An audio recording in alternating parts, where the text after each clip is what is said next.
Lord, delikado. Team fight, no? Nasa middle lane talaga. Pero, Uy! naku po.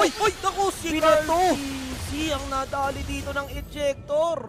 Grabe yung unstoppable. Mauulit lang yung nangyari sa game 1. Pero Team Liquid PH, Grabe. iba naman yung... Uy, naku boss, grabe si Ogwin.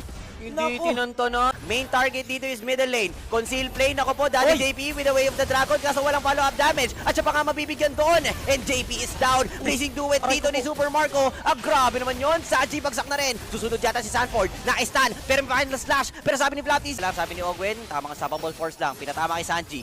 Nahuli naman siya dito. Pero meron tayong fracture coming in. Super Marco sa may likuran. Blazing duet lang din naman. Ogwin bagsak na mga kaibigan. Pero actually, Pick up, no? Pick up lang kasi yung gusto dito ni Daddy JP, lahatan na eh. Tingnan mo yung ginagawa ngayon. Unstoppable force na naman.